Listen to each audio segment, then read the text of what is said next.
Hello everyone, আসসালামু আলাইকুম। আজকে আমি আমার মায়ের হাতে জাদুকরি মাংস পিঠার রেসিপি নিয়ে হাজির হয়ে গেলাম। তো প্রথমে আমি মাংসগুলোকে কেটে ধুয়ে নিয়েছি। তো এখন এই মাংসগুলোকে আমি সিদ্ধ করে নিব। তো দিয়ে দিলাম পরিমাপ করে লবণ, আরও এখানে দিয়ে দিচ্ছি আমি পরিমাপ করে হলুদের গুঁড়ো। তো এখন দিয়ে দিব আমি 1 কাপ পরিমাপে পানি। তো পানিগুলো দিয়ে আমি এই পানিগুলো একদম শুকিয়ে ফেলবো গোস্তের ভেতর। তো আমাদের গোস্তগুলোকে আমি সেদ্ধ করে ঠান্ডা করে নিয়েছি। তো এখন আমি এগুলোকে পাটায় শিল দিয়ে থেতলে নিব। তো এই গোস্তগুলো পাটায় এভাবে শিল দিয়ে থেতলে নিলে পুরটা করতে ভালো হয় এবং কি পিঠাটা করতেও ভালো হবে, সেজন্য সুবিধার জন্য। তো এই তো আমাদের থেতলে নেওয়া হয়ে গিয়েছে।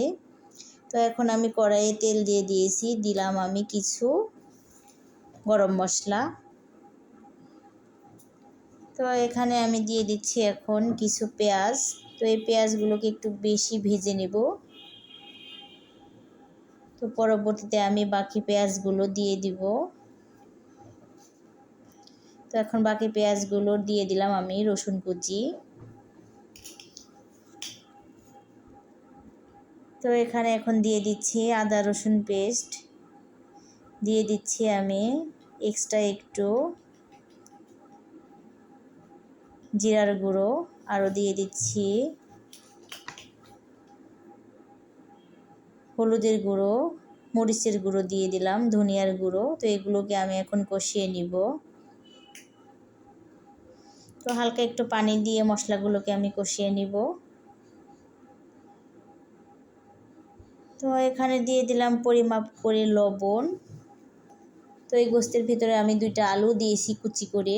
তো আলুগুলো দিলে পুরটা খুব সুন্দর হবে, একটু সফট হবে, সেজন্য। তো এটা আপনারা নাও দিতে পারেন, শুধু গোস্ত দিয়েও করা যায়, কোনো সমস্যা নেই।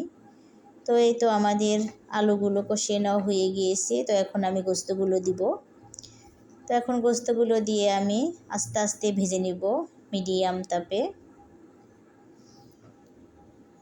তো এই গোস্তগুলো খেতে খুবই টেস্ট হয়, সুস্বাদু হয়, আপনারা বাসায় ট্রাই করতে পারেন। এই তো দেখতে পাচ্ছেন আমাদের পুরটা প্রায় হয়ে গিয়েছে। তো হয়ে গিয়েছে, আমি লবণটা চেক করে দেখেছি। এখন গরম মশলাগুলো এখান থেকে বেছে ফেলে দিব আমি, তাহলে পিঠাগুলো করতে একটু সুবিধে হবে। তো একটা হাঁড়িতে আমি পানি দিয়েছি, তো লবণ দিয়ে দিয়েছি পরিমাপ করে। এখন দিয়ে দিচ্ছি আমি আতপ চাউলের গুঁড়া। আতপ চাউলের গুঁড়াগুলো এগুলো শুকনা, তো এই জন্য পানি একটু বেশি দিতে হয়, পানিটা একটু বেশি দিয়েছি। তো এখন আমি অনবরত নাড়তে থাকবো আর আটাগুলো দিতে থাকবো। তো এভাবে আস্তে আস্তে আটা কাইগুলো সুন্দর হয়ে যাবে। এই তো দেখতে পাচ্ছেন আমাদের আটা কাইগুলো হয়ে যাচ্ছে। তো এখন আমি এগুলোকে একটু দমে রেখে দেব। তো 5 মিনিট দমে রেখে দিলে হয়ে যাচ্ছে আমাদের এই আটা কাইগুলো। তো এগুলোকে আমি এখন হালকা একটু ঠান্ডা করে হাত দিয়ে ভালোভাবে মুথে নেব। এই তো আমার মা করে নিচ্ছে পিঠার কাইগুলো। তো বলেছিলাম আমার মায়ের হাতের জাদুকরি পিঠা, তা আসলে খুব কষ্টকর এই পিঠাগুলো, কিন্তু খেতে খুবই টেস্ট হবে। তো প্রথমে আমি আটাগুলো এমনিতেই কাই করে নিয়েছি, তারপর একটু হলুদ দিয়ে মেখে নিয়েছিলাম। তো এখন একটা রুটির মতো করে বেলে নিচ্ছি। তো দেখতে পাচ্ছেন। তো এই তো আমাদের রুটির পুরুত্বটা ঠিক এইরকম হবে, আমাদের সাধারণ রুটি যেভাবে বানাই তার থেকে একটু মোটা হবে। তো এখন এখানে দিয়ে দিচ্ছি পুরটা। তো পুরটা দিয়ে এখন আমি রুটিগুলো ভাঁজ দিয়ে একটা সমচার মতো শেপে কেটে নিব। তো এটা সাজ দিয়েও করা যায়, প্লাস্টিকের সাজ আছে পিঠার, সেগুলো দিয়ে। তো আমি হাত দিয়েই করে নিচ্ছি, এগুলো ছিলকে দিয়েও করা যায়। তো এখন হাত দিয়ে আমি চেপে একটা শেপে নিয়ে আসছি, এখন কেটে দিচ্ছি চাকু দিয়ে।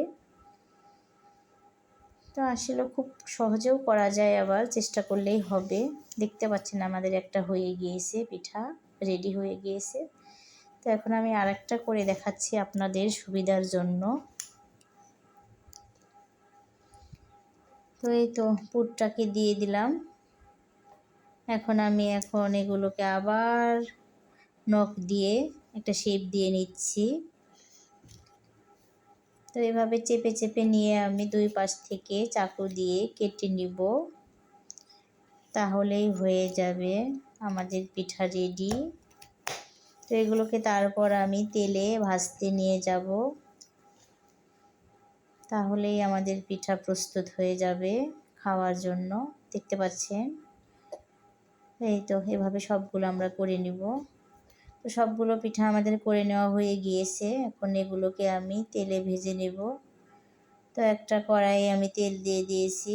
তো পিঠাগুলো এখন ভেজে নিচ্ছি। এই তো হালকা ব্রাউন করে এখন তুলে ফেলবো। আজকের মতো ভিডিও এ পর্যন্তই। সবাই ভালো থাকবেন, সুস্থ থাকবেন। আমার চ্যানেলটিকে লাইক সাবস্ক্রাইব করে দেবেন। আল্লাহ হাফেজ।